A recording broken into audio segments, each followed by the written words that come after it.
अधर्म अपने चरम पर था। अत्याचार की अंधेरी रात गहराती जा रही थी। तभी क्रोध और न्याय का संहारक रूप प्रकट हुआ। आधा सिंह, आधा मानव, भगवान नरसिंह। बहुत समय पहले की बात है, जब ब्रह्मांड में अत्याचार, अहंकार और अधर्म अपने चरम पर था। त्रिलोक पर दैत्यों का शासन बढ़ता जा रहा था और असुरों का राजा हिरण्यकशिपु अपनी शक्ति के अहंकार में चूर था। हिरण्यकशिपु का नाम सुनते ही लोग भयभीत हो जाते थे। हिरण्यकशिपु भगवान विष्णु से अपने बड़े भाई हिरण्याक्ष के मारे जाने का बदला लेना चाहता था। हिरण्याक्ष को भगवान विष्णु ने वराह अवतार लेकर मारा था। बदले की भावना से भरा हुआ हिरण्यकशिपु कठोर तपस्या में लीन हो गया। उसने हजारों वर्षों तक भगवान ब्रह्मा की कठिन तपस्या की। उसकी तपस्या इतनी घोर थी कि पूरे संसार में हलचल मच गई। देवताओं ने देखा कि हिरण्यकशिपु की तपस्या के प्रभाव से त्रिलोक में अग्नि प्रज्वलित हो रही है और सब कुछ जलने की स्थिति में है। अंततः भगवान ब्रह्मा उसकी तपस्या से प्रसन्न होकर प्रकट हुए और वरदान मांगने को कहा।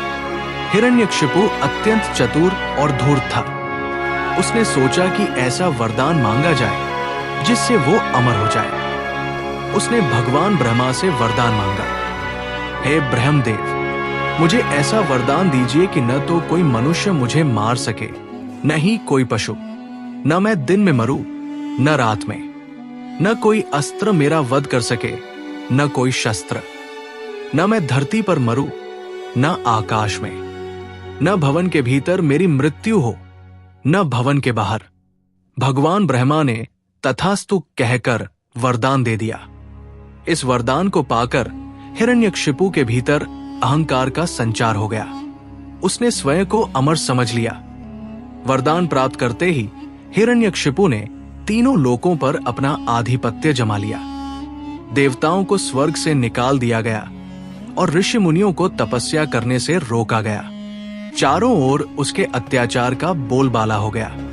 उसने स्वयं को भगवान घोषित कर दिया और सभी को आदेश दिया कि वे केवल उसकी पूजा करें।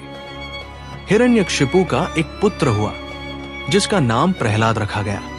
प्रहलाद बचपन से ही भगवान विष्णु के भक्त थे। उन्होंने नारद मुनि से विष्णु भक्ति की शिक्षा ली थी। प्रहलाद की भक्ति इतनी प्रगाढ़ थी कि वे हर समय भगवान विष्णु का नाम जपते रहते थे।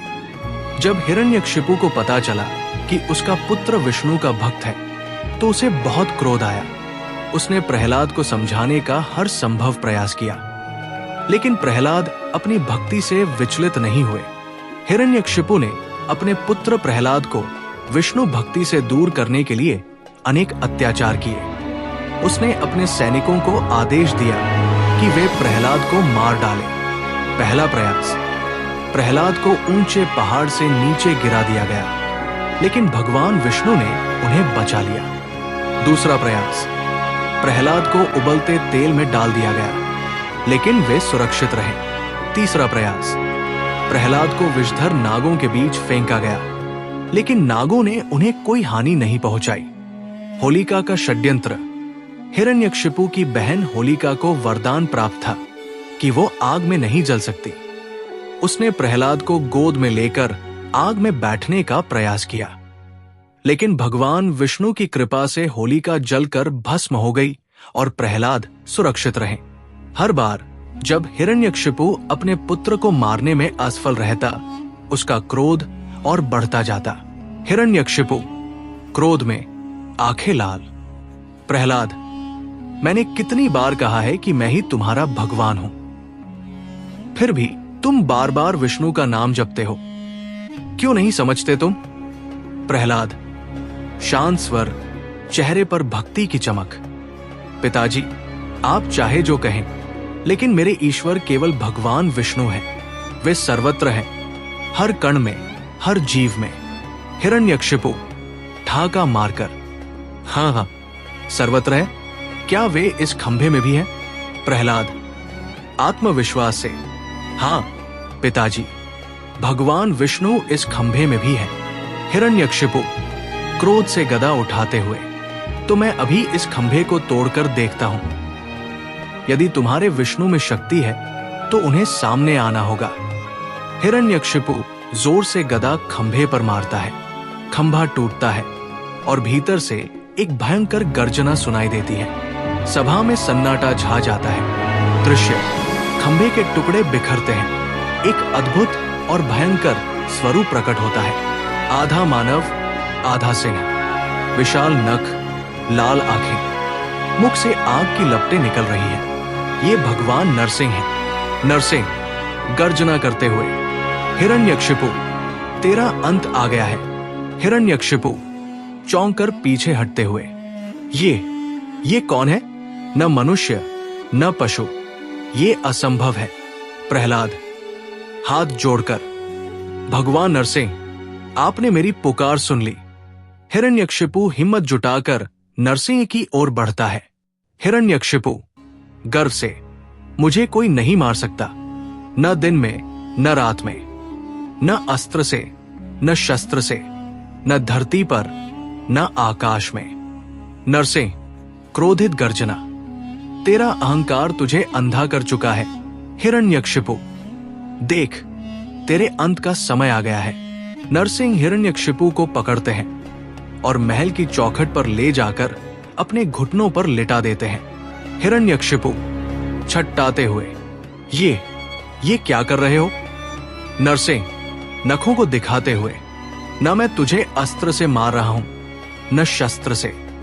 ये संध्या का समय है, न दिन न रात। ये चौखट है, न अंदर न बाहर।